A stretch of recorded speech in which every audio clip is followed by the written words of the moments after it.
Hay lugares en México donde el pasado no muere, se pudre, se queda atrapado en las paredes, en la tierra, en los gritos que los nuevos inquilinos juran escuchar por las noches.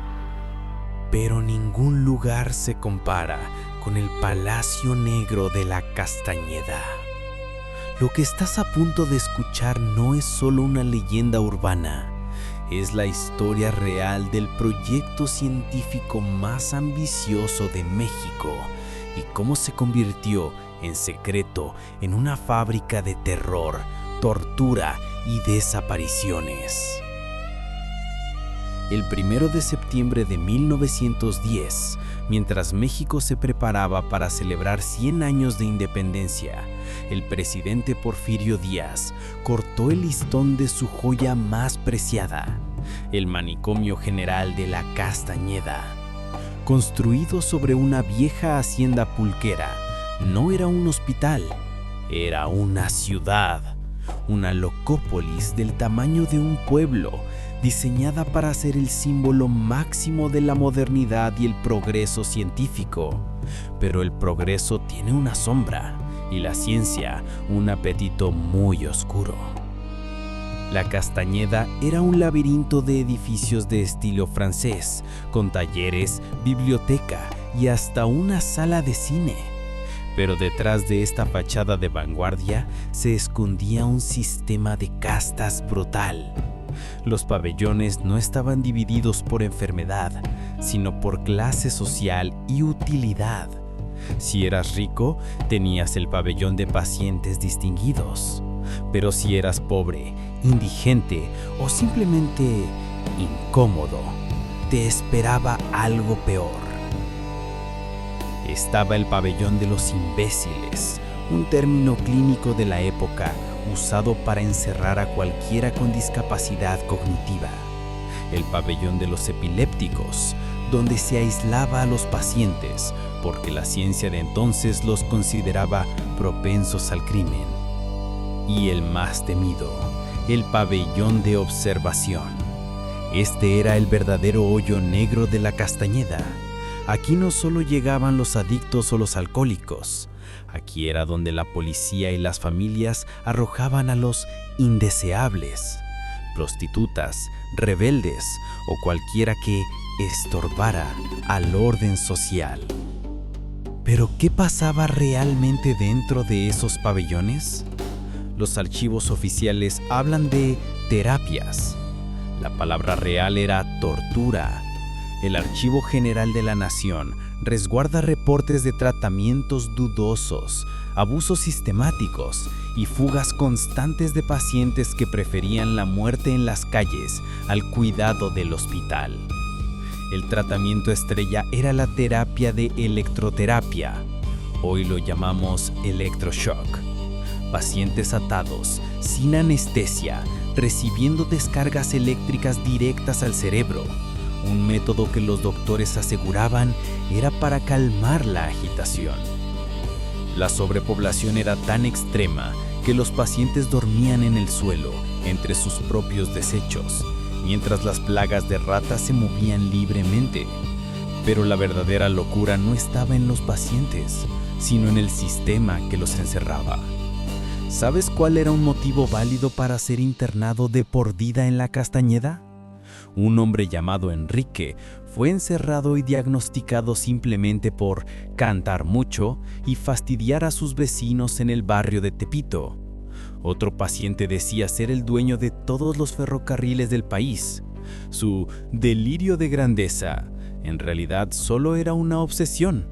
Pero en la Castañeda, cualquier desviación de la norma era motivo de encierro. La leyenda más oscura que nació en sus pasillos es la de Lorena. Se cuenta que fue una paciente internada tras un crimen pasional. En un ataque de celos, le habría arrancado los ojos a su esposo, los cocinó en un caldo y se los envió a la amante.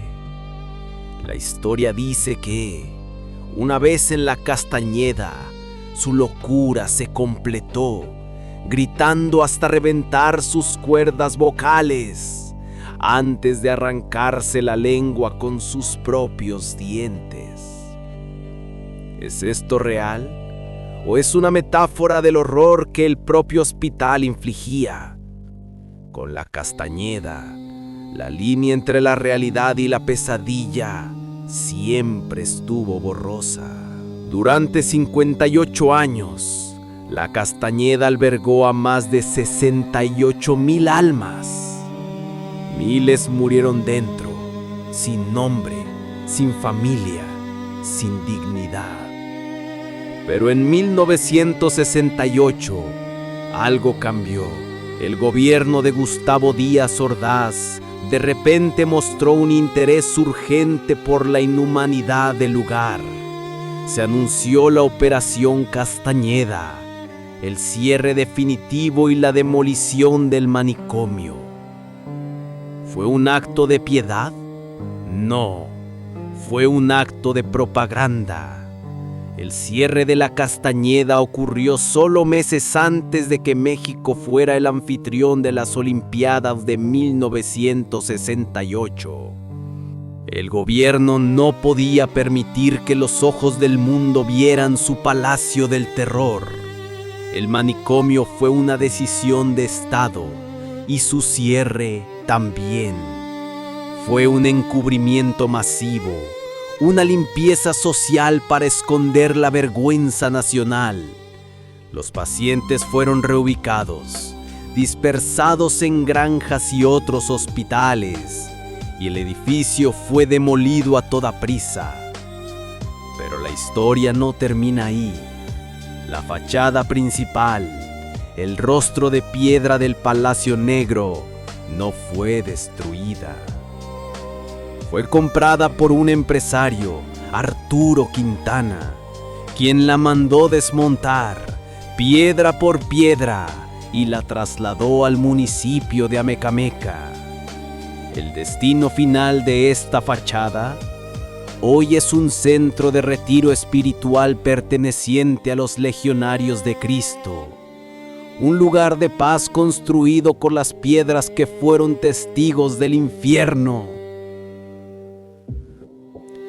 ¿Y qué pasó con los terrenos originales en Mixcoac?